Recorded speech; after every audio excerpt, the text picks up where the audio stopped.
میں بڑی شرمندگی کے ساتھ، آپ میرے بزرگ ہیں، لیکن کچھ چیزیں ہم نے لوگوں تک پہنچانی ہیں۔ آپ میرے سے بہتر ان چیزوں کے بارے میں آگاہ ہیں، خود بھی آپ ایجوکیشنسٹ ہیں، آپ کی عمر گزری ہے انہی اداروں میں، کہ پہلا سیکس بچیوں کا اور لڑکوں کا جو ہے وہ یونیورسٹی کی عمر میں ہوتا ہے۔ یہیں سے لوگوں کو جو ہے وہ لت لگتی ہے نشے کی، پھر یہیں سے کردار خراب ہونا شروع ہو جاتے ہیں۔ تو اب اس مقام پر کیا کرنے کی ضرورت ہے کہ ہم یہاں سے اپنی قوم کو، اپنے نوجوانوں کو سنبھال سکیں؟ کہا کہ جی اپنے والد صاحب سے کہ کاش یہ لوگ جو سوئے ہوئے غفلت میں نماز پڑھ لگتے، تو والد صاحب نے کہا کہ کاش تو بھی نماز نہ پڑھتا تو اس غیبت سے بچ بچ جاتا۔ جاتا۔ واہ! سید عالم علیہ الصلوۃ والسلام کی سنتیں بھی محفوظ ہیں اور فلسفہ اسلام بھی پوری طرح جو ہے وہ موجود ہے۔ لیکن یہ کیا ہوا کہ وہ جو ایک ناطہ تھا، وہ جو ایک چین چلی آ رہی تھی، ایک سلسلہ چلا آ رہا تھا، وہ ایک دم سے ٹوٹ گیا۔ آپ کیا سمجھتے ہیں کہ اس کے پیچھے کیا بیرونی سازشیں تھیں؟ پہلی بنیادی بات تو ہے کہ علم سے دوری۔ شاہ صاحب، علم سے تو دور نہیں ہے یہ قوم، یونیورسٹیز بھری ہوئی ہیں اور جو ہے وہ کالجز بھرے ہوئے ہیں۔ علامہ اقبال نے بات خوب کہی، ہوں، علم را بر تن زنی مارے بود، واہ علم را بر جان زنی یارے بود۔ واہ واہ! بسم اللہ الرحمن الرحیم۔ محترم ناظرین، سوچ پوڈ کاسٹ میں آپ کا خیر مقدم ہے۔ سید عرفان الحسنی آپ سے مخاطب ہوں۔ امت مسلمہ نے اور اسلامی معاشرے نے یقیناً اس دنیا میں عروج دیکھا۔ اللہ تعالیٰ کے فضل سے مسلمانوں نے نبی کریم صلی اللہ تعالیٰ علیہ وآلہ وسلم کے بتائے ہوئے راستے پر عمل کرتے ہوئے یقیناً اپنی اوج اور بلندیوں کو محسوس بھی کیا، اور حضور پاک صلی اللہ تعالیٰ علیہ وآلہ وسلم کا جو نظام تھا، حضور نے جو سیٹ آف پیٹرن اس دنیا کو دیا تھا اخلاقیات کا، اس کو اپناتے ہوئے لوگوں کو دائرہ اسلام میں بھی داخل کیا اور اسلامی مملکت کی اور اسلامی ریاست کی حدوں کو بڑھاتے چلے گئے اخلاقیات کی بنیاد پر۔ ایسا کیا ہے کہ ایک دور رہا اور اس دور میں اسلامی ممالک جو تھے وہ زبردست علم و آگہی کے مراکز تھے۔ لوگ دوسری دنیا سے اسلامی ممالک میں تعلیم حاصل کرنے کے لیے، فلسفہ پڑھنے کے لیے، سائنس سیکھنے کے لیے اور دیگر علوم کو حاصل کرنے کے لیے اسلامی ممالک کا رخ کرتے تھے، اسلامی ریاست کی جانب آتے تھے۔ لیکن ایسا کیا ہوا، اس زبوں حالی کے اسباب کیا ہیں کہ اب کوئی بھی ان ممالک کی طرف منہ نہیں کرتا۔ علم و فنون جو ہے وہ اسلامی دنیا سے دن بدن کم ہوتے چلے جا رہے ہیں، علم و فنون سے مسلمان دور ہوتے چلے جا رہے ہیں۔ اس زبوں حالی کا شکار جو پورا معاشرہ ہے اور امت مسلمہ جو ہے، اس پر آج بات کریں گے، اور اس پر بات کرنے کے لیے ہمارے ساتھ ماہر تعلیم ہیں، استاد ہیں، مصنف ہیں اور ایجوکیشنسٹ ہیں۔ تعلیم پر، نصاب پر آپ کی گہری نظر ہے، اس حوالے سے آپ کا بہت سارا مطالعہ بھی ہے، اسی موضوع پر آپ کی تصنیف بھی ہے۔ میری مراد جناب محترم ڈاکٹر سید تجمل حسین صاحب ہمارے ساتھ موجود ہیں۔ شاہ صاحب، آپ کے قیمتی وقت کا بہت شکریہ۔ میں جو تمہیز میں عرض کر رہا تھا کہ جو معاملات اس وقت اسلامی دنیا میں چل رہے ہیں، امت کے ساتھ جو معاملات چل رہے ہیں، آخر اس زبوں حالی کا جس زبوں حالی کا ہم شکار ہیں، اس کے اسباب کیا ہیں؟ ارشاد فرمائیے۔ بسم اللہ الرحمن الرحیم۔ بہت شکریہ، آپ نے وقت نکالا اور مجھے بھی وقت دیا کہ ہم اس موضوع پر، اور بہت حساس موضوع بھی ہے اور بہت عام موضوع بھی ہے کہ اس وقت اس سوسائٹی ہماری یا مجموعی طور امت مسلمہ جن حالات کا شکار ہے، اس میں کوئی بہتری کی گنجائش ہمیں مستقبل قریب میں ہوتی نظر نہیں آ رہی ہے، اور اس کے مقابلے میں جن لوگوں کے ساتھ ہمارا مقابلہ ہے، ان کی ترقی ہم سے کئی گنا زیادہ رفتار کے ساتھ آگے بڑھ رہی ہے۔ تو ہمیں سوچنا ہوگا کہ یہ ایسا ہوا کیوں ہے۔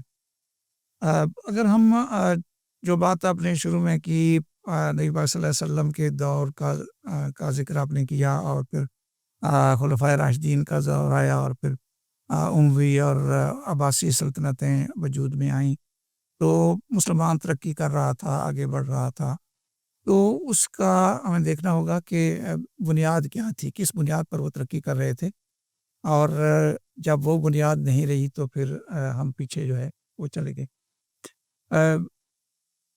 معاشرہ جو ہے اس کی بنیاد خاندان ہوتی ہے، اور خاندان کی بنیادی اکائی جو ہے وہ فرد ہے، اسلام کا اگر آپ مطالعہ کریں تو اس نے فرد کی تربیت کو اپنا موضوع بنایا، اور فرد کی جو کریکٹر بلڈنگ تھی، اس کی کردار سازی تھی، اس کو کیا۔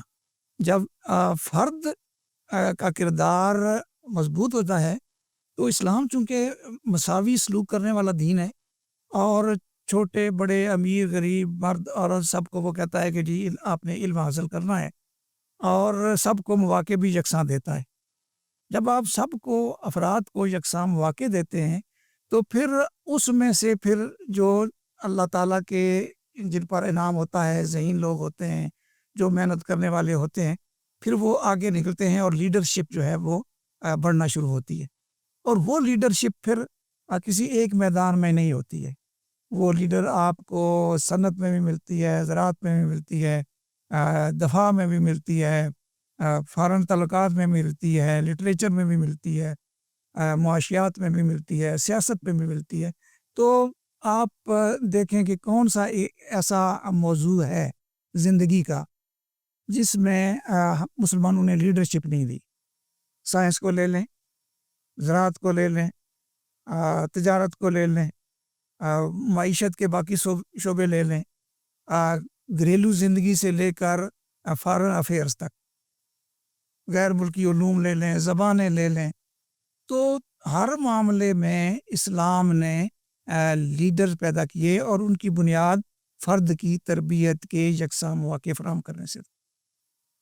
جب تک یہ سلسلہ چلتا رہا، مسلمان جو ہے وہ لیڈرشپ آگے آتی رہی، اور پھر لیڈرشپ وہ ہوتی ہے جو اپنے پیچھے چلنے والوں کو صرف راستہ ہی نہیں دکھاتی ہے، ان کی تربیت کر کے انہیں ایک معیار زندگی عطا کر دیتی ہے کہ وہ اگر کوئی لیڈرشپ ہٹ بھی جاتا ہے، ایک لیڈر خدا نخواستہ کسی وجہ سے نہیں رہتا ہے، تو پیچھے سے خلا نہیں ہوتا ہے، وہ خلا پیچھے سے پر ہوتا چلا جاتا ہے۔ اتنا مکمل نظام ہے کہ اس نے بہت سارے لوگ تیار کر دیے ہوتے ہیں کہ وہ اگر کوئی خلا پیدا ہوتا ہے تو اس جگہ آ کر کے کھڑے ہو۔ میں یہی عرض کرنا چاہ رہا تھا کہ اسلام تو ایک مکمل نظام حیات ہے، دین جو ہے وہ ہمیں مکمل جو ہے وہ زندگی گزارنے کا ایک طریقہ بھی بتاتا ہے، معیشت بھی دیتا ہے، پورا ایک سسٹم بیان کرتا ہے، باوجود اس کے کہ اسباب کیا ہیں کہ آج مسلمان زوال کا شکار ہے۔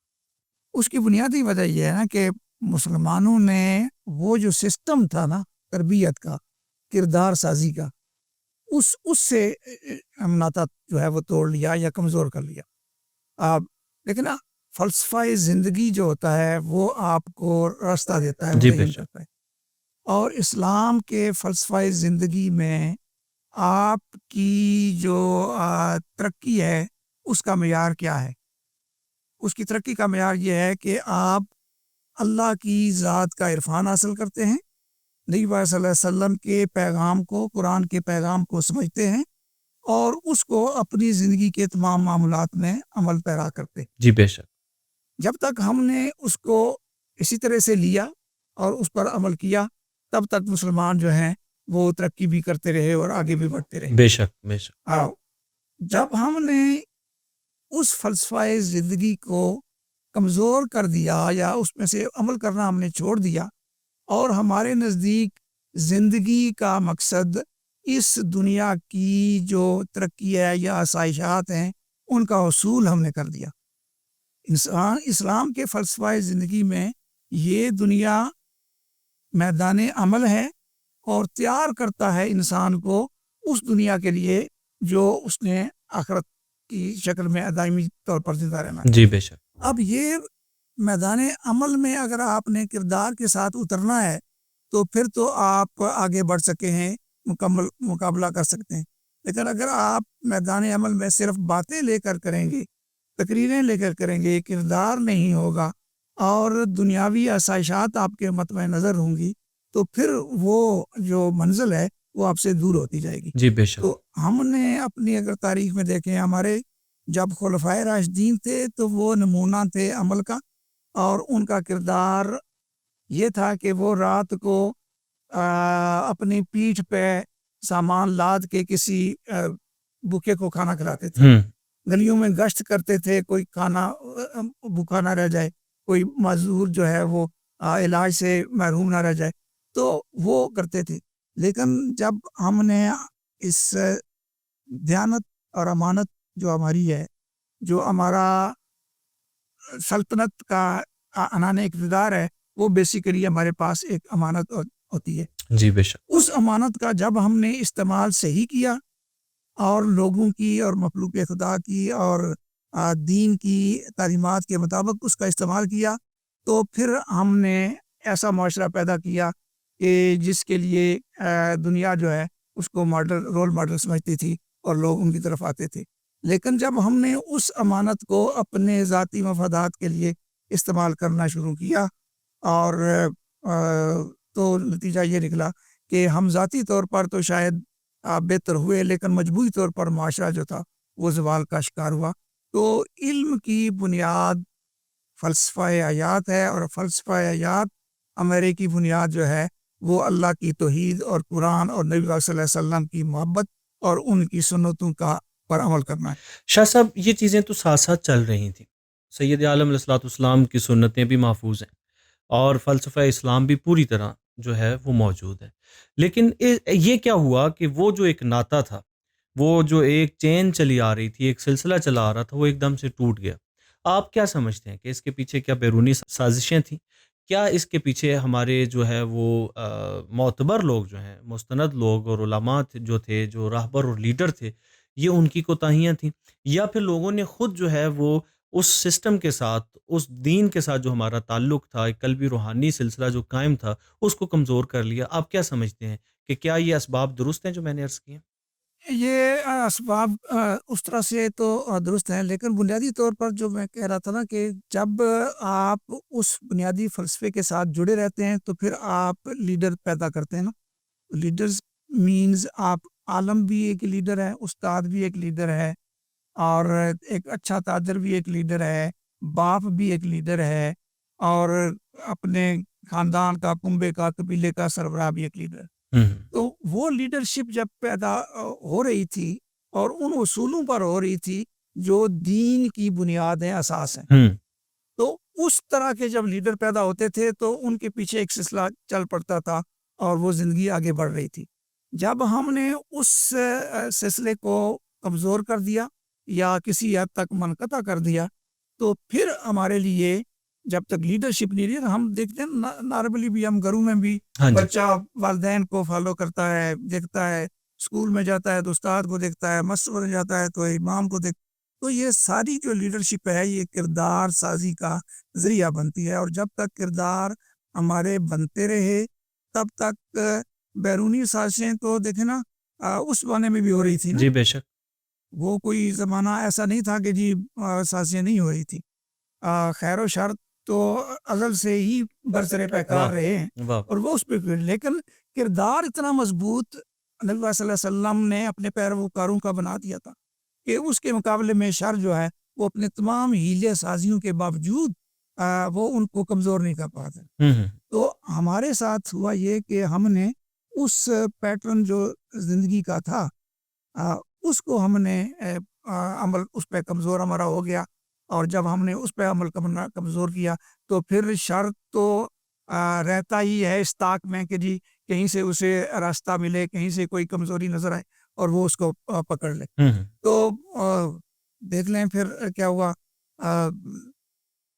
صلاح الدین ایوبی سے لے کر آج تک جب بھی ہم نے کردار کی بات دکھائی ہے تو تب آپ کے سامنے کوئی نہیں ٹھہر سکا ہے، اور کردار کی بنیاد ہماری جو ہے وہ وہی ہے جو نبی صلی اللہ علیہ وسلم کا معیار زندگی ہے۔ بے شک۔ اس سے اگر آپ اپنے کردار کو مزین کر لیتے ہیں تو پھر یہ تمام کے تمام ہیلا سازیاں آپ کا کچھ نہیں بگاڑ سکتی۔ بے شک۔ لیکن اگر آپ نے اس کے ساتھ اپنا ناطہ کمزور رکھا ہے تو پھر، اور بدقسمتی یہ ہوئی کہ پچھلے 200 سال میں، 250 سال میں یا 300 سال میں ہماری تمام انسٹیٹیوشنز، خواہ وہ مسجد تھی، خواہ وہ مکتب تھا، خواہ وہ گھر تھا، خواہ وہ محلہ تھا، وہ اپنے معیارات جو ہے اس کو قائم نہیں رکھ سکا۔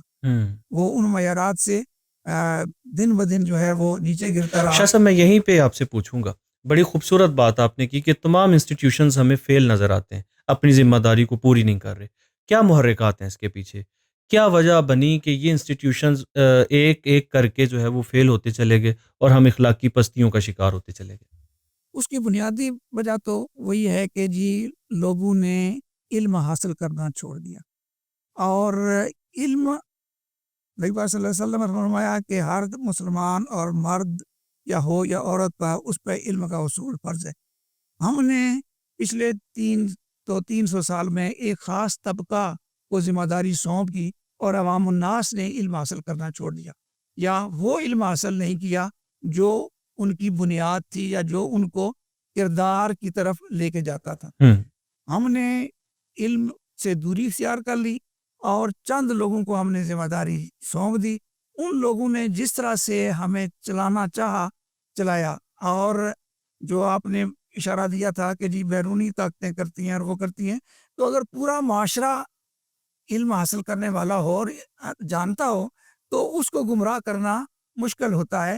چند لوگوں کو اگر آپ نے ذمہ داری سونپی ہے، ان کو تو کوئی بھی گمراہ کر سکتا ہے، اور ہوتا اسی طرح رہا ہے کہ ہمارے ہاں جو منافرتیں پیدا ہوئیں، نفرتیں پیدا ہوئیں، دوریاں پیدا ہوئیں، وہ اس لیے پیدا ہوئیں کہ عوام الناس نے علم حاصل کرنا چھوڑ دیا، اور جب انہوں نے دوسروں کی سنی سنائی باتوں پہ چلنا شروع کر دیا تو پھر وہ اپنی جو اصل اساس تھی اس سے دور ہٹتے گئے، اور جب اساس سے بندہ دور ہٹ جاتا ہے تو ڈیفینیٹلی وہ کمزور ہوتا ہے، اور کمزور جب ہوتا ہے تو پھر بیماریاں جو ہیں وہ کمزور جسم پہ بڑی آسانی سے حملے کرتی ہیں اور اس کو ہلاکت کی طرف لے جاتی ہیں۔ تو ہمارے ساتھ اس طرح کی چیزیں جو ہیں وہ ہوئی۔ مطلب یہ ہے کہ سب سے اہم چیز اور پہلی چیز یہ ہے کہ مسلمانوں نے علم حاصل کرنا چھوڑ دیا، تحقیق کے دروازے اپنے اوپر بند کر لیے، اور جو نبی پاک صلی اللہ تعالیٰ علیہ وآلہ وسلم نے جو ہمیں راستہ بتایا تھا، جو سیٹ آف پیٹرن دیا تھا اخلاقیات کا، اس کو بھی ہم نے کہیں نہ کہیں جو ہے وہ نظر انداز کرنا شروع کر دیا، اور اس کو مکمل ہم لے کر کے نہیں چل سکے۔ اسی وجہ سے ہمارے انسٹیٹیوشنز فیل ہوئے، اور یہی وہ اسباب ہیں جن کی وجہ سے آج امت مسلمہ جو ہے وہ گراوٹوں کا شکار ہے۔ شاہ صاحب، میں نے گزارش کی، چلیں یہ تو اسباب ہو گئے نا، کہ یہ جو اسباب تھے امت مسلمہ کی زب وحالی کے، میں یہ پوچھنا چاہ رہا تھا کہ جو بیماریاں اب اسلام کے اس جسد کو لاحق ہیں، اسلام کے اس جسم کو لاحق ہیں، جسے ہم امت کہتے ہیں، جسے ہم اسلامی معاشرہ کہتے ہیں، ان اسباب کے نتیجے میں بگاڑ پیدا ہوئے، وہ بگاڑ کیا کیا ہیں؟ مطلب کہ ہم جانتے ہیں جیسے کہ سوشل میڈیا ہے، اس پر برائیاں بے شمار جو ہے نا وہ، دیانتداری ہمیں کہیں نظر نہیں آتی، ایماندار لیڈر کوئی نظر نہیں آتا، تو یہ ساری چیزیں جو ہے نا، میں چاہوں گا اس حوالے سے بھی آپ مختصراً ارشاد فرمائیں۔ دیکھیں جی، پہلی بنیادی بات تو ہے کہ علم سے دوری، علم کا حاصل نہ کرنا اور علم کا مقصد کو نہ سمجھنا، یہ ایک بنیادی بات ہے۔ جب آپ اس سے ہٹ جاتے ہیں تو پھر آپ کو وہ دوسری چیزیں جو ہیں، یعنی اگر آپ کا علم کا مطمع نظر موجود ہو اور آپ کو پتہ ہو کہ جی یہ جو چیز میرے سامنے آ رہی ہے اس کا مقصد کیا ہے، جی اس کو میں نے سمجھنا کیسے ہے، اور اس کا میں نے استعمال کیسے کرنا ہے۔ شاہ صاحب، علم سے تو دور نہیں ہے یہ قوم، یونیورسٹیز بھری ہوئی ہیں، اور جو ہے وہ کالجز بھرے ہوئے ہیں، اور کالجز میں، یونیورسٹیز میں، سکولز میں بچے جا بھی رہے ہیں، بچے پڑھ بھی رہے ہیں، اور باوجود اس کے ہم دیکھتے ہیں کہ یونیورسٹیز میں ہم جنس پرستوں کی تنظیمات اپنے پروگرامز کرتی ہیں، ہولی کے نام پر وہ رنگوں کی تقریب کو سجایا جاتا ہے۔ ابھی ریسنٹ کچھ ٹائم پہلے ہمارے ہاں صوبہ سندھ میں انڈس یونیورسٹی ہے، اس کے ایک جو ہے وہ کیمپس کے انعقاد کے موقع پر، اس کے انوگریشن کے موقع پر جو ہے وہ شیطان کے جو اس کی تمثیل ہے، اس سے جو مماثلت رکھتے ہیں جو نشانات، وہ وہاں پر واضح کیے گئے، وہ چیزیں وہاں پر آویزاں کی گئیں، اور وہ لوگ بعد میں ٹویٹ کرتے رہے، ایکس پر لکھتے رہے کہ جناب ہم سے شیطان بہت خوش ہے۔ کہ جائے کہ اس یونیورسٹی کے لوگوں نے بعد میں معذرت بھی کر لی، لیکن اس پر کوئی تحقیقاتی جو کمیٹی ہے اس کا موقف ہمارے سامنے نہیں آیا۔ تو یہ چیزیں ہیں، اساتذہ بھی ہیں، اسکول بھی ہیں، یونیورسٹیز بھی ہیں، مدارس بھی ہیں، اور مساجد بھی ہیں، سب کچھ تو ہے، تو علم سے دوری آپ نہیں سمجھتے کہ نہیں ہے، یہ تو کچھ اور ہے؟ میں یہ عرض کرنا چاہ رہا ہوں کہ جس کو علامہ اقبال نے بات خوب کہی، ہوں، علم را بر تن زنی مارے بود، ہاں، علم را بر جان زنی یارے بود۔ واہ واہ، واہ، اب جو یہ جو آپ جس کی آپ بات کر رہے ہیں نا، یہ علم جو ہے وہ تن زنی والا ہے، ہوں، یہ جسم کو پالتا ہے، مادے کو پالتا ہے۔ جب آپ مادے کو پالنے کے لیے علم حاصل کرتے ہیں تو اس کے اثرات اس طرح کے نکلیں گے، اور جب آپ روح کی بالیدگی، روح کی پرورش، روح کی نشو و نما کے لیے علم حاصل کریں گے تو اس کے اثرات پھر مختلف آئیں گے نا۔ تو ہم جو علم حاصل کر رہے ہیں وہ ہمیں مادے کے اثرات کے تحت ہم حاصل کر رہے ہیں، اور اس کے حصول کے لیے ہم کر رہے ہیں، اور وہی ہماری مطمع نظر جو ہے وہ بنا ہوا ہے، یہ مٹیریلسٹک ڈیولپمنٹ ہو رہی میٹیریلسٹک ہے۔ اپروچ ہے، اس کو ہم چلا رہے ہیں۔ بالکل جب آپ میٹیریل جو ہے نا دیکھیں، آپ سیڑھی لگاتے ہیں، سیڑھی چھت پہ جانے کا ذریعہ ہے، سیڑھی بذات خود آپ کا مقصد نہیں ہے، جی بے شک۔ الٹیمیٹ گول نہیں ہے، یہ میٹیریل ہے جو آپ نے یوز کیا کسی منزل تک پہنچنے کے لیے۔ تو یہ جو سائنس ہے یا ریاضی ہے یا فلسفہ ہے یا سائیکالوجی ہے یا طب ہے یا باقی علوم ہیں، یہ آپ کو لے جانے چاہیے اس روحانی بلندی کی طرف جو خالق کائنات کا مقصود ہے، اور جو ہمارے دین کا عطر امتیاز ہے، اور جو اس کی منزل ہے۔ جی بے شک۔ اب جب آپ اس کی طرف نہیں جائیں گے تو پھر یہ جو تن زنی والا علم ہوگا پھر آپ سے یہ اس طرح کے کرشمے کرائے گا جس سے وہ طاقتیں خوش ہو جائیں جو تن زنی کا ماٹو لے کے یا فلسفہ لے کے اس دنیا میں کام کر رہی ہیں۔ یا شاید تن آسانی۔ تانا ثانی اس سے بھی آ جاتی ہے کہ جی آپ کر سکتے ہیں۔ تو جو فورسز جسم کی پرورش یا مادے کی پرورش کو اس مقصد حیات سمجھتی ہیں، وہ کامیاب ہوتی ہیں اس طرح کے علوم کو پروان چڑھا کر۔ جی بالکل۔ اور ہمارے نزدیک یہ علوم حاصل کرنا فائدہ مند ہے، لیکن ان کا استعمال آ کے آپ نے کرنا کیا، اس کا لنک آپ کی روحانی بلندی کی طرف جانا چاہیے۔ اگر آپ اس لنک کو قائم کریں گے تو پھر تو آپ کو یہ مقاصد حاصل ہو جائیں گے۔ آپ علوم میں جو مادیت کے علوم ہیں وہ بھی آپ کو فائدہ دیں گے، جی لیکن اگر آپ کا لنک ادھر نہیں ہے، فیوز ہو گیا ہوا ہے بلب جو روح والا ہے، تو پھر آپ سارا آپ کا جو فوکس ہے وہ جسم پر رہے گا۔ جی بے شک۔ تو جب آپ جسم پر فوکس کریں گے تو پھر وہ طاقتیں جو آپ کے خلاف کام کر رہی ہیں وہ آپ کے اس علم کو جو جسم کے یا مادے کی پرورش کرتا ہے اس کو اپنے مقاصد کے لیے استعمال کریں گی۔ اور آج جس کی طرح آپ نے اشارہ کیا، یہ ہمارے شاید سوسائٹی کی پیداوار نہیں ہے، یہ کہیں سے امپورٹڈ نظریات ہیں، جو تخیلات ہیں، جو کسی نے کہیں اپلائی کیے اور پھر جہاں دیکھا کہ یہاں پر کمزوری موجود ہے تو اس کو وہاں پر اس نے انفیوز کیا اور اس کو اپنے مقاصد کے لیے استعمال کیا۔ تو یہ بنیادی جو ڈفرینس ہے یا جو فلسفہ تعلیم کا یا فلسفہ علم کی کو سمجھنے کا مادہ اور روح کے درمیان جو فرق ہے اس کو ہم نے سمجھنا ہے اور اپنے نوجوانوں کو سمجھانا ہے۔ شاہ صاحب ساتھ میں ارشاد فرمائیے، آپ نے بڑی خوبصورت بات کر دی، بات سمٹتی ہوئی نظر آ رہی ہے کہ روح اور مادہ کے درمیان جو فرق ہے اس کو سمجھنا ہے، تو ارشاد فرمائیے کہ یہ فرق آخر ہے کیا؟ دیکھیں ہمارے نزدیک مادہ اور روح دو الگ چیزیں نہیں ہیں، دین اور دنیا دو الگ چیزیں نہیں ہیں۔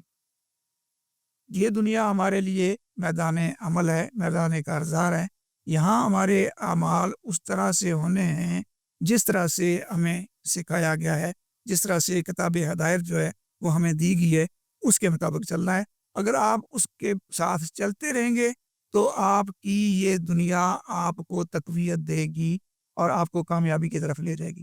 لیکن اگر آپ خانوں میں بانٹ لیں گے کہ مسجد کا کردار صرف اس چار دیواری کے اندر ہے اور باقی کی جو باہر کی دنیا ہے اس کا مسجد کے سے کوئی تعلق نہیں ہے یا مسجد کا اس پہ کوئی اثر نہیں ہے، اگر آپ اس طرح سے دو خانوں میں بانٹ لیں گے نا تو پھر ہمارے لیے مسائل جو ہیں وہ پیدا ہونے جائیں گے۔ ہمارے نزدیک انسان روح اور جسم دونوں کا مجموعہ ہے، تب وہ انسان ہے۔ ہم مادے کو، جسم کو اس سے الگ نہیں کرتے ہیں اور روح کو یہ الگ نہیں کرتے ہیں. یہ اس کے ذریعے سے ہم دونوں کا مقصود جو ہے وہ حاصل کرنا چاہتے ہیں اور یہی ہماری تعلیمات ہے اور یہی ہمارا فلسفہ حیات ہے کہ ان دونوں کو ساتھ لے کے چلنا ہے. ہمارے پچھلے 200-400 سال میں ہم نے دونوں کو تقسیم کر دیا ہے. جی اس سے پہلے ہماری صرف ایک ہی قسم کی تعلیم تھی، نہ دنیاوی تعلیم اور دنیاوی تعلیم اور دینی تعلیم کے کھانے ہم نے نہیں بانٹے ہوئے تھے. وہ ایک ہی تعلیم تھی جو آپ کو دنیا بھی سکھا دیتی تھی، دین بھی سکھا دیتی تھی.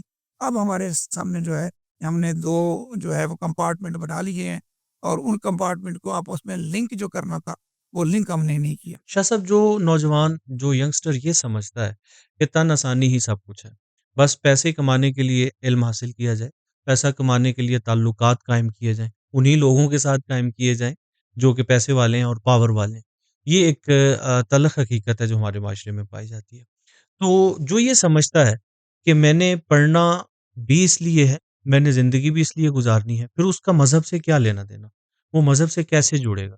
ہم اسے مذہب کے قریب کیسے لا سکتے ہیں جس کے ذہن میں اس سوسائٹی نے، اس ماحول نے، کئی نظریات نے، کئی فتنوں نے یہ بات ڈال دی ہے کہ زندگی کا مقصد جو ہے، مقصد حیات صرف اور صرف پیسہ کمانا ہے. ڈگری بھی اگر لینی ہے تو پیسے کے لیے لینی ہے. اگر آپ اجازت دیں تو میں چھوٹا سا ایک واقعہ آپ کی نظر کر دوں کہ جس دن میں لاء کے لیے پہلے دن کلاس لینے کے لیے کلاس روم میں گیا تو ہمارے جو استاد صاحب تھے انہوں نے ہم سے کہا کہ یہ جو آپ پڑھ رہے ہیں، یہ جو آپ پڑھیں گے، یہ آپ کے کچہری میں کوئی کام نہیں آئے گا، کورٹ میں آپ کے کام بالکل کوئی چیز نہیں آئے گی. آپ صرف ایک جو ہے وہ ڈگری لینے کے لیے، کاغذ کا ایک ٹکڑا لینے کے لیے یہ پڑھیں گے، وہاں کی پریکٹس کچھ اور ہے.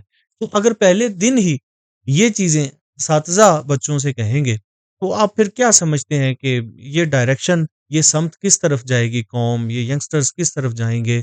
اس کے لیے اب ہم نے تدارک کیا کرنا ہے؟ نبی پاک صلی اللہ علیہ وسلم نے فرمایا کلکم رائن و کلکم مسئول عن رعیتہ.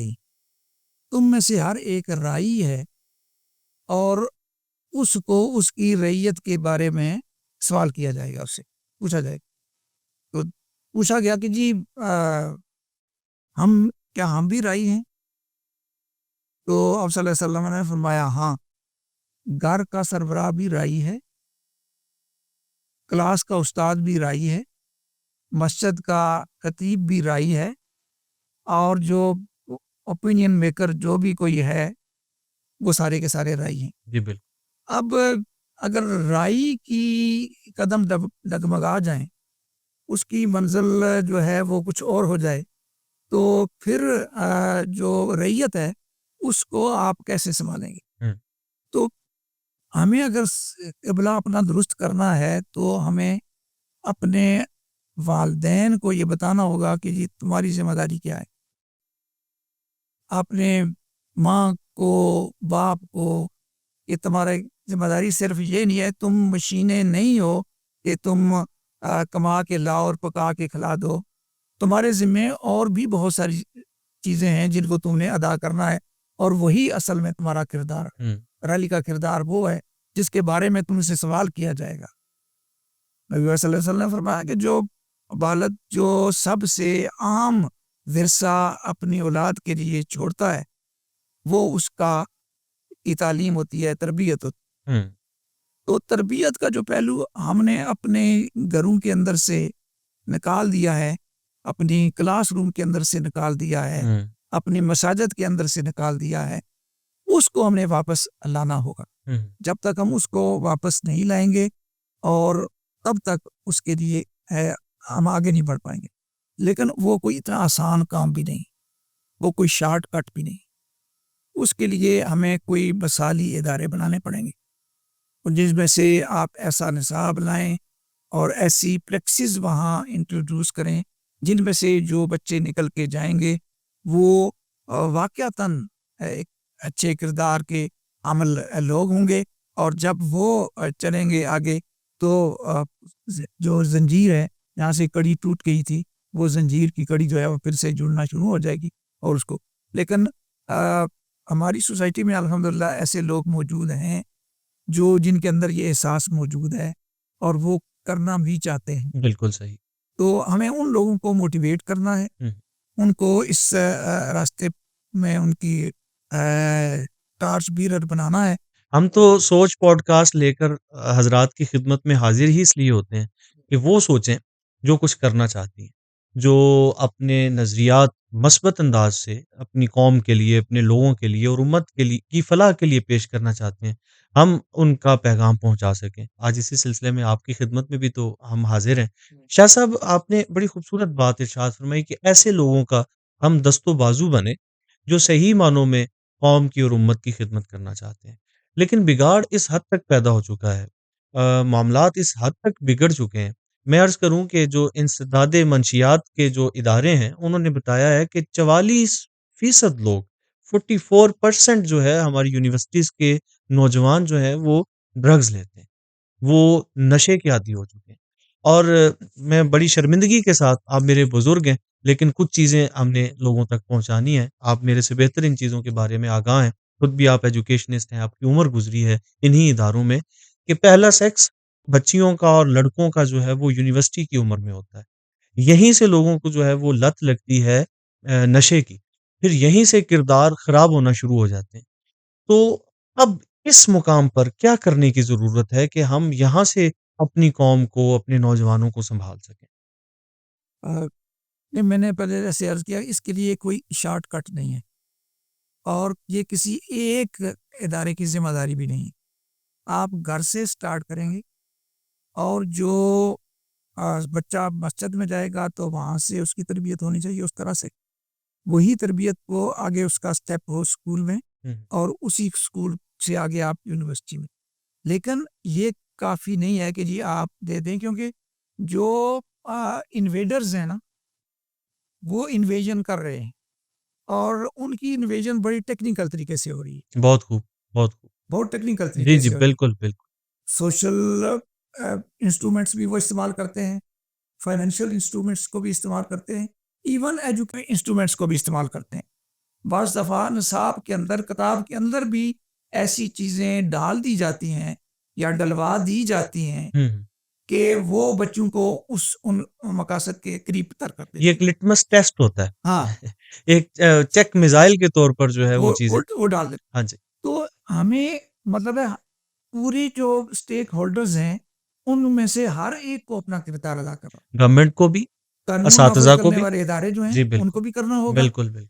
جو پالیسی میکرز ہیں ان کو بھی کرنا ہوگا، جو لا میکرز ہیں ان کو بھی کرنا ہوگا، جو لا کے امپلیمنٹرز ہیں ان کو بھی کرنا ہے، جس نے نصاب بنانا ہے اس نے بھی کرنا ہے، بہت خوب۔ اور جس نے نصاب کو ڈیلیور کرنا ہے بچے تک، اس نے بھی اپنا کردار بھی بنانا ہے اور بچے کا کردار بھی بنانا ہے۔ تو یہ مجموعی ذمہ داری ہے، کلیکٹیو رسپانسبلٹی ہے پوری سوسائٹی کی، جس میں ادارے بھی شامل ہوں گے، انڈیویجولز بھی شامل ہوں گے، گھر بھی شامل ہوگا اور محلہ بھی شامل ہوگا، تب جا کے یہ جو سلسلہ ہے وہ بہتری کی طرف جائے گا اور جلدی سے مقاصد۔ اہم سوال میرے ذہن میں ابھی آیا، پہلے دہشت گردی ہوتی تھی تو کچھ لیفٹ کی جو این جی اوز ہیں، تنظیمات ہیں بائیں بازو کی، اور اس کے علاوہ لبرلز، پھر اس کے علاوہ ملحدین جو جن کا نظریہ الحاد ہے، پھر اس کے علاوہ اور ان جیسے بہت سارے لوگ ہیں، وہ کہتے تھے، اگر کوئی بات کرتا تھا کہ اچھے اور برے طالبان ہیں، مطلب دہشت گردی اگر ہم صرف اپنے ملک کی بات کریں تو کہا جاتا تھا جی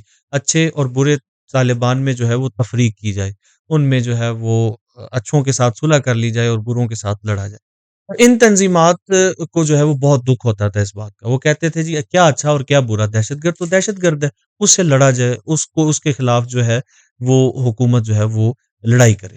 لیکن موجودہ دور میں جب سیاست بدل گئی، جب حالات بدل گئے، تو بائیں بازو کی ہی تنظیمات ملک میں دہشت گردی بھی کر رہی ہیں، اور ملحدین بھی اس پر چپ ہیں، اور دیگر بائیں بازو کی جو جماعتیں ہیں وہ بھی اس پر خاموشی سادے ہوئے ہیں۔ حالانکہ یہ نظریات کا تصادم اور یہ ٹکراؤ ایک عرصے سے چلا آ رہا ہے، ہمارے سامنے یہ سب کچھ ہو رہا ہے، اور جو علمی اداروں میں، تعلیمی اداروں میں جو اس وقت ہمیں صورتحال نظر آ رہی ہے، اس کے پیچھے ان تنظیمات کا بھی بہت بڑا ہاتھ ہے۔ تو ان تنظیمات کے تدارک کے لیے ان کے خلاف کیا اقدامات ہونے چاہیے تاکہ ہمارے کم از کم مملکت اسلامیہ، مملکت خداداد، جس کو مذہب کے نام پر بنایا گیا تھا، حضرت قائد اعظم رحمۃ اللہ علیہ نے مذہب کے نام پر لیا تھا، اس میں ایسے نظریات کی بیخونی کی جائے۔ جو اب انسان کی کردار سازی کے حوالے سے امام غزالی نے ایک خوبصورت بات فرمائی ہے کہ ایک فرد تو وہ ہوتا ہے جو ہم کہتے ہیں ایجوکیشن میں کہ انٹرنسکلی موٹیویٹڈ ہوتا ہے، جی بھلائی اس کے اندر ہوتی ہے اور اس کو راستہ صاف نظر آ رہا ہوتا ہے اور وہ اپنے راستے پر چلتا رہے. دوسرا وہ ہوتا ہے کہ انٹرنسکلی موٹیویٹڈ نہیں ہوتا لیکن اس کے پاس علم ہوتا ہے، جانتا ہے وہ یہ اچھائی کیا ہے برائی کیا ہے، لیکن انوائرمنٹ جو ہوتا ہے اس کو وہ برائی کی طرف راغب کر دیتا ہے. وہ کہتے ہیں کہ جی یہ قابل اصلاح ہے، پہلے مرحلے میں اس کی اصلاح جو ہے وہ آسانی سے ہو سکتی ہے کیونکہ یہ ٹھیک قسم کا آدمی ہو سکتا ہے، ہو اس پر سکتا اگر محنت کی جائے ہے، تو یہ ٹھیک ہو ٹھیک ہو سکتا ہے. سکتا ہے. تیسرے نمبر پر وہ کہتے ہیں کہ جی تیسرا بندہ وہ ہوتا ہے ہوں، جو انٹرنسکلی موٹیویٹڈ بھی نہیں ہوتا ہے اور انوائرمنٹ کے اندر سے جو خراب چیزیں ہیں ان کو وہ چنتا ہے ہوں، اور چننے کے بعد ان کو وہ عمل کر دیتا ہے. اب اگر اس پر قانون کی قدغن لگائی جائے جی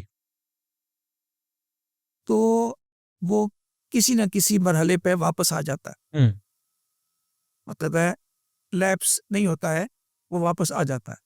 یہ تیسرا بھی اس پہ تھوڑی زیادہ محنت کی ضرورت ہوتی ہے اور لیکن یہ واپس آ جاتا ہے. چوتھے مرحلے پر وہ لوگ ہوتے ہیں جو یہ سارے کرنے کے بعد بھی اس پہ فخر کرتے جو کہ بکثرت ہے ہماری سوسائٹی میں، اور ہمارے ارد گرد. جی انفارچونیٹلی اس وقت جو آپ نے پہلے بات کی کہ جی انہوں نے اس پہ ٹویٹ بھی کیے کہ جی ہم نے یہ کیا اور ہمیں اچھا لگا، ہاں جی مطلب یہ وہ سچویشن ہوتی ہے جس پہ قانون کو اپنے شکنجے سخت کرنے پڑتے. اگر سوسائٹی اس پہ عمل نہیں کرتی ہے تو پھر سوسائٹی جو ہے وہ آگے بھی نہیں بڑھ سکتی اور ایگزسٹ کرنا بھی اس کا ایز اے سوسائٹی. شاہ صاحب اب آپ کی باتیں ہیں کہ پورا ایک مضمون میرے سامنے کھول جاتا ہے. وہ جی کرتا ہے کہ میں ہر بات پر آپ سے سوالات کروں لیکن میں بڑی مشکل سے خود کو کنٹرول کر رہا ہوں. قوانین تو موجود ہیں لیکن ان کی امپلیمنٹیشن نہیں ہے. ان کی امپلیمنٹیشن اب کون کرے گا؟ گورنمنٹ بھی ہے، ادارے بھی ہیں، سب کچھ ہے. اس کے باوجود جو ہے وہ اس میدان میں بھی ہم زبوں حالی کا شکار. یہ ٹھیک ہے کہ قوانین بھی ہیں اور ادارے بھی موجود ہیں اس کو، لیکن یہ صرف اداروں میں، جیسے میں پہلے کہہ رہا ہوں نا کہ یہ صرف اداروں کا کام نہیں ہے. جو اسٹوڈنٹس ہیں یا لوگ ہیں ان کو بھی ایجوکیٹ کرنے کی ضرورت ہے. وہ خود بھی قانون بعض دفعہ کوئی واقعہ ہو جاتا ہے، لوگ اس کی شہادت دینے کے لیے موجود نہیں ہوتے ہیں، موجود ہوتے ہیں لیکن گواہی دیتے نہیں ہیں، گھبراتے ہیں لوگ. گھبراتے ہیں. تو لوگوں کو انکریج کرنے کی ضرورت ہے، ان کو موٹیویٹ کرنے کی ضرورت ہے اور قانون جو نافذ کرنے والے ادارے ہیں یا قانون پر عمل درآمد کرنے والے ادارے ہیں ان میں ایسے لوگوں کو پوسٹ کرنے کی ضرورت ہے جو شفاف انداز میں، جس پہ کوئی انگلی نہ اٹھا سکے، اس انداز سے ان کی انویسٹیگیٹ بھی کریں اور ان کو چلائیں. اور جب وہ اس طرح کے کیسز عدالتوں میں جائیں گے تو یقیناً ان کلپریٹس جو ہیں ان کو سزا ملے گی. اور یہ کوئی بہت لمبا کام نہیں ہے. اگر آپ کچھ لوگوں کو مثال کے طور، یعنی اسلام میں سزائیں بڑی سخت ہیں نا، کہتے ہیں جی چوری کیا تو ہاتھ کاٹ دو، لیکن کتنے کو ہاتھ کاٹے گئے؟ تاریخ پچھلی دیکھ لینا. خلفائے راشدین کا جو 60-61 سال کا جو زمانہ ہے ہجرت کے بعد کا، اس کو دیکھیں کتنے کے ہاتھ کاٹے گئے تھے. کوئی ایک ادھکا مثالیں ملتی ہیں. 295 پاکستان میں توہین رسالت کا قانون ہے. پوری دنیا جو ہے وہ اس پر بلک اٹھتی ہے کہ اس قانون کا غلط استعمال کیا جاتا ہے. لیکن شاہ صاحب بڑے افسوس کے ساتھ ہم یہ کہتے ہیں اس بات کو کہ یہ قانون تو آج تک استعمال ہی نہیں ہوا. کسی بھی آدمی کو اس قانون کے تحت سزا ہی نہیں دی گئی. تو افسوس ہے کہ قوانین تو موجود ہیں اور پورا ایک سسٹم بھی موجود ہے، لیکن وہ پوری ایک باڈی جو اپنا پورا ورک کرے وہ مکمل طور پر اپنا ورک نہیں کر رہی، اپنا کام نہیں کر رہی. اس کے آرگنز جہاں جہاں پر کھڑے ہیں وہیں جمود کا شکار ہیں.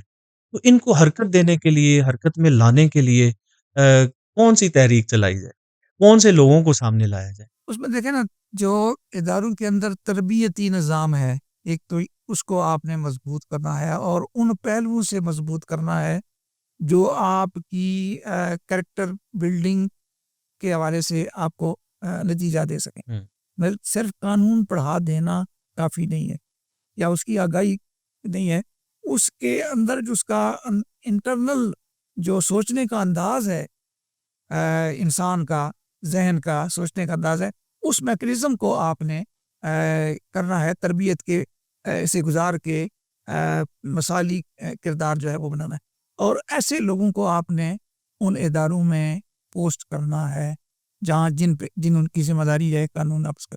لیڈرشپ کا کمال بہت بنیادی ہوتا ہے. اگر ایک بندہ آپ کا، میں اکثر یہ مثال دیتا رہتا ہوں اسٹوڈنٹس کو بھی، کہ ساری دنیا میں ہم پہ پابندیاں لگائیں ہاں جی، کہ جی یہ ایٹم بم نہ بنائیں. ایک لیڈر تھا ڈاکٹر قدیر کے نام سے، ایک بندہ تھا ہوں، جس نے محنت کی، اپنی ٹیم بھی تیار کی اور ساری دنیا کی پابندیوں کے باوجود وہ اپنا کام کر گئے. تو یہ بس اس قوم میں بڑا پوٹینشیل بھی ہے. ذرا نم ہو تو یہ مٹی بڑی ہاں، زرخیز بڑا ہے سایہ. پوٹینشیل موجود ہے. اس کو اس پوٹینشیل کو یوٹیلائز کرنے کی ضرورت ہے.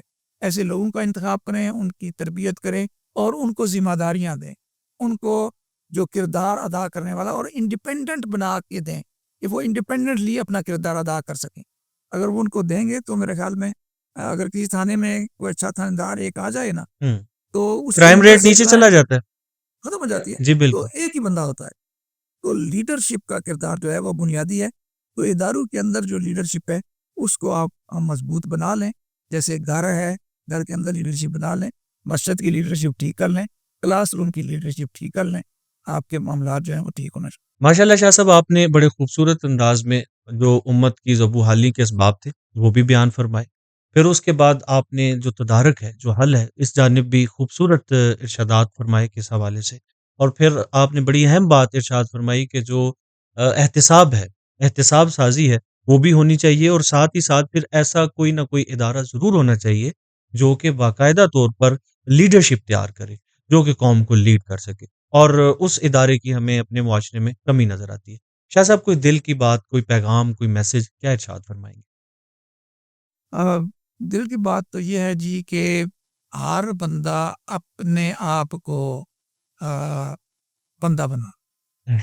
اللہ کا بندہ بن. بندہ ہوتا ہی اللہ کا ہے. اس کے سامنے جھکنے والا، عاجزی اختیار کرنے والا. مطلب ہم اپنے آپ کو سمجھنے کہ ہم کیوں آئے تھے، کس لیے آئے تھے اور ہماری منزل کیا ہے. تو پھر آپ کو کسی سے حسد کرنے کی ضرورت بھی نہیں پڑے گی، واہ. کسی کی چگلی کھانے کی بھی ضرورت نہیں پڑتی ہے. بھائی ہمارا کیا تفریق ہے اس کے. شیخ زادی کہتے ہیں کہ جی میں ایک دفعہ سفر پہ قافلہ تھا، تو ہم نے نماز پڑھی صبح کی فجر کی، تو والد صاحب میرے ساتھ تھے. تو بہت سارے لوگ قافلے میں سوئے ہوئے تھے. تو جب میں نے نماز پڑھی تو میں نے اپنے آپ اس پڑھا سمجھا کہ میں نے نماز پڑھ لی، اور کہا کہ جی اپنے والد صاحب سے کہ کاش یہ لوگ جو سوئے ہوئے غفلت میں نماز پڑھ لگتے. تو والد صاحب نے کہا کہ کاش تو بھی نماز نہ پڑھتا تو اس غیبت سے بچ بچ جاتا. جاتا. واہ. اگر تو نے نماز پڑھ کے یہ کیا ہے شاہ صاحب، تو ایک اس سے اور بہتر. سوال یہاں سے، ایک اور سوال میرے ذہن میں اٹھا ہے.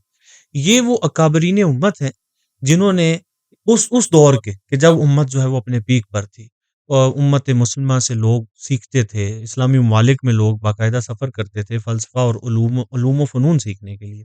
اور یہ وہ اکابرین امت ہیں جن کی ہم نے رسپیکٹ کرنی ہے، جن کی عزت کرنی ہے. لیکن ایک فتنہ ہے، ایک نظریہ ہے، اور اس نظریے کے تحت ان ہستیوں کو، حضرت ڈاکٹر علامہ محمد اقبال رحمۃ اللہ علیہ جیسی شخصیت کو، آپ نے حضرت امام غزالی کا ذکر فرمایا، ان جیسی شخصیت کو، اور حضرت شیخ سعدی جیسے، ان جیسے اکابرین امت کو، اور ان اکابرین کو، بزرگوں کو، اسلاف کو جو ہے وہ نشانہ بنایا جا رہا ہے. اور بہانے بہانے سے کم علم رکھنے والے لوگ جو ہیں وہ ان شخصیات پر بھی اعتراض کر کے انہیں متنازع بنا رہے ہیں. اس حوالے سے کیا کہیں گے؟ میرے نزدیک تو یہ کوئی چھوٹی بات نہیں، اور اس کی جو تانے بانے ہیں یہ شاید آپ کو ملک سے باہر بھی کہیں نظر آئیں گے. کیونکہ وہ یہ چاہتے ہیں کہ روح محمد اس کے بدن سے نکالنے والی جو بات ہے نا، وہ اصل بنیادی بات وہی ہے، کیونکہ وہاں تک تو ابھی تک امت میں بیداری آ جاتی ہے کہ کہیں کوئی کارٹون آ جائے، کوئی اس طرح کی چیز آ جائے تو سارے لوگ کھڑے ہو جاتے ہیں۔ تو وہ یہ کر رہے ہیں کہ جی باپ جو ہے وہ اتنا نہیں پڑھا، میں نے تو ایم ایس سی کی ڈگری لے لی ہے تو باپ کا مقام کم ہو گیا، یہ ایک سوچ پیدا کی جاتی ہے نا۔ جی جی، مولوی صاحب نے تو مدرسے میں پڑھا ہے۔ مدرسے میں پڑھا ہوا ہے اور میں تو ریسرچ لیب کر کے آیا ہوں اور کمپیوٹر اور ٹیکنالوجی میں جانتا ہوں، تو میں ان سے یعنی جن ہستیوں کا تعلق جڑتا ہے نا کسی لڑی میں جا کے اوپر، ان کی عزت اور تکریم کو دانستہ کم کرنے کی کوشش کی جاتی ہے۔ مولوی ہماری سوسائٹی کا ایک بہت امپورٹنٹ رکن ہے، اور اس نے ان گئے گزرے حالات میں بھی، بہت دیگر گو حالات ہیں، اس میں بھی اس نے کم از کم قرآن کے ساتھ سوسائٹی کا کوئی نہ کوئی ہلکا سا کمزور سا تعلق ضرور قائم رکھا ہوا ہے۔ اتنا یہ ہمارا چھوٹا سا گاؤں ہے، کوئی 1000-1200 کی آبادی ہے، اور اس میں ہمیں قرآنک لٹریسی 100% ملے گی۔ ماشاءاللہ۔ لوگ ٹھیک ہے، یہ ایک سوال ضرور ہے کہ جی لوگ کتنے اس کو سمجھ پا رہے ہیں، لیکن وہ اگلا مرحلہ ہے نا۔ لیکن جو آپ کو وہ پڑھا رہا ہے اس کو تو آپ رسوا نہ کریں نا، اس کی ڈگنیٹی کو، اس کی عزت نفس کو آپ قائم رکھیں۔ جب اس کی عزت نفس کو آپ قائم رکھیں گے، اس کا ڈیو رسپیکٹ اس کو آپ دیں گے، تو وہ زیادہ محنت کرے گا، زیادہ چیزیں آگے لے کے جائے گا، تو چیزیں آگے بڑھیں گی۔ تو ہمیں اس طرح کی چیزیں ہمارے ذہنوں میں ڈالی جاتی ہیں کہ جی یہ دقیانوسی قسم کے لوگ ہیں، یہ بنیاد پرست قسم کے لوگ ہیں، ان سے ہم نے پیچھا چھڑانا ہے اور ہمیں پھر جو ہے وہ ترقی جو ہے وہ آگے کر سکیں۔ لیکن اصل بات جو ہے وہ یہی ہے کہ وہ روح محمد ہمارے بدن سے نکالنا چاہتے ہیں، اور اس کے لیے ان چھوٹے چھوٹے ٹیسٹ لگا کے کسی ہستی کی گستاخی کر کے وہ ہمارے جو جذبات ہے یا ہماری وفاداریاں ان کے ساتھ چیک کرتے ہیں کہ کتنی وفاداریاں ان کے ساتھ ہیں، اور جب ہماری وفاداریاں اس مرحلے پہ کمزور ہوں گی تو پھر وہ اگلا ٹیسٹر لگائیں گے، پھر اس سے اگلا لگائیں گے، اور اس طرح آگے چڑھتے جائیں گے۔ تو ہمیں ابھی سے اقدامات کر رہے ہیں تاکہ ہم ان کا مداوع جو ہے وہ کر سکیں اور بھی درکاوٹ ان کا ہاتھ پکڑ سکیں۔ شاہ صاحب، آپ کے قیمتی وقت کا بہت شکریہ۔